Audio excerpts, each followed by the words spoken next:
How's it going, everybody? Thank you very much. I'm Orlando Ruiz Jr. Welcome to another classic movie review. Number 7 on my classic horror review series for October 2023, and my review of the 1980 classic The Shining.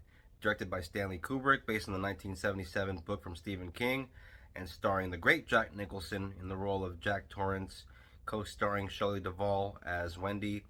We have Danny Torrance, played by Danny Lloyd, and Scatman Crothers in the role of Dick Halloran. At the very start of the film, Nicholson's character, Jack Torrance, seems like he could be your average, everyday husband and father, as he goes up for this job interview to be the caretaker of a place called the Overlook Hotel, a very huge and secluded place in the Colorado Rockies.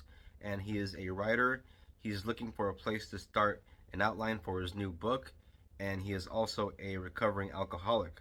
And at the interview, the person that's talking to him tells him that something happened some years back involving one of the previous caretakers. Apparently, this old caretaker had a serious mental breakdown, decided to murder his own family using an axe, and then committed suicide by way of a shotgun.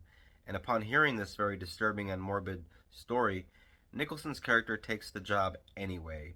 And back in Boulder, Colorado, where his wife and son are waiting to hear the news about the new job, we learn through a conversation that his wife has with somebody else a little bit about his history and about his history as an alcoholic. Shelley Duvall's character Wendy talks about an incident that happened one day when Jack came home from work and found the little boy on the floor with Jack's work papers scattered all around, and he picked up the little boy from the arm and I guess pulled his arm right out of the socket, just using a little bit too much of that adult strength. And so I guess from then on he vowed to never drink again. And so here you have this kind of a slow burn story of this guy that's slowly unraveling and becoming unhinged as he takes this new job at the Overlook Hotel with his family in complete isolation. And every day it feels like he's getting a bit more and more unstable all throughout the film. There is a scene with Jack Torrance and his family in the car on their way to the Overlook Hotel when he's on his way to start his new job and bringing his family with him. And in his facial expressions and his line delivery, there's something very unsettling about his character in that moment.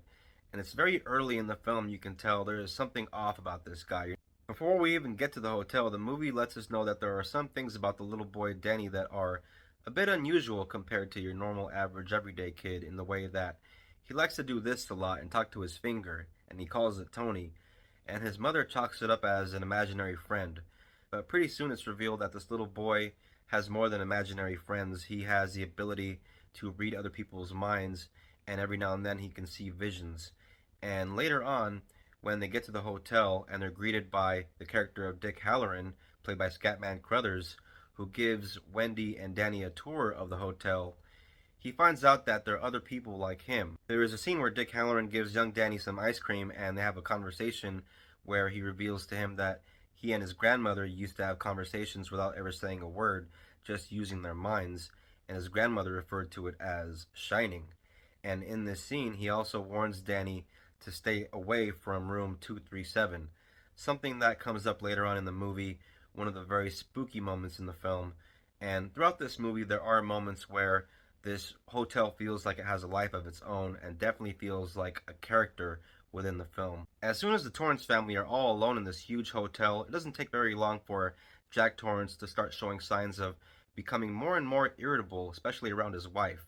And not so much with his son at first, but there are moments where he's all alone talking to his son, and there's something that just feels very off about the way he speaks to him, and you can tell the little boy feels a little bit kind of ill at ease around his dad. And as somebody that grew up around a dad that was the kind of dad that, you didn't want to piss off because, back then dads didn't play. There's something about a fundamental kind of theme with fathers and sons where, it's the trust thing. Everybody feels like you can just trust your dad. There are some quiet moments between him and his boy that feel rather unsettling at times, just in the way he, again, that line delivery from Nicholson, where because you heard that story about the previous caretaker, you do feel worried for this boy and his mom. One of the first big moments that we see something is very wrong with Jack Torrance is when Wendy interrupts him one time when he's at the typewriter, and he really lets her have it in a way that really makes you feel bad for Wendy.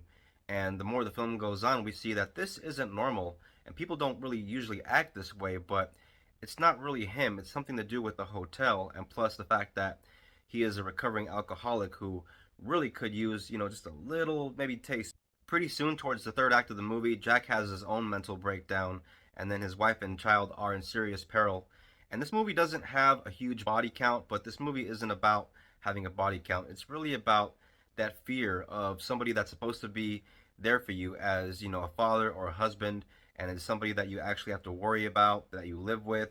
And that's something that I think a lot of people can relate to in terms of just having a father or a husband. There are some great moments involving a hedge maze where it's set up early in the film as the mother and son take a little walk through there, and then at the end of the film, it turns up again at the final act. And this movie has some great cinematography. The cinematographer, John Alcott, did an immaculate job shooting this film. And of course, it was all the eye of the great Stanley Kubrick, who had this vision for this movie that I'm not sure coincided with the author Stephen King, since it's been put on public record that he wasn't the biggest fan of this film. But every author has that kind of hang up with a lot of their works. But as a movie, as a cinematic experience, there are a few horror movies that can rival The Shining. This is one of those movies that has a very distinctive feel and style, and always feels very rewatchable because of the mood, the setting, the performances. It's the acting in this film that put this movie in terms of top tier filmmaking. If you have not seen this movie, I do not want to give away too much of what happens in the third act. All I will say is that story that Jack Torrance heard about the previous caretaker is a bit of foreshadowing of what is to come. But this is a great classic horror film. This is a movie that is great for the spooky season of Halloween, and it's a movie that I highly recommend. This is a 4-star classic, and you should definitely seek it out.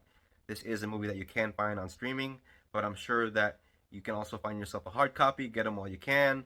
I always endorse the hard copies, me being a big fan of physical media, which is very sadly on the way out. But this is my copy of my Blu-ray of The Shining, and as you can see there, that is Nicholson trying to get to his family, his wife anyways, and it's that classic "Here's Johnny" moment that we've all seen spoofed in many countless TV shows and other films. The Simpsons has one of the best all-time Shining parodies in one of their classic Treehouse of Horror episodes that I will watch at the end of the month. But yeah, The Shining, 1980. It is a horror gem. Definitely check it out. And there's also a great sequel that came out a few years ago in Doctor Sleep, which I also thoroughly enjoyed.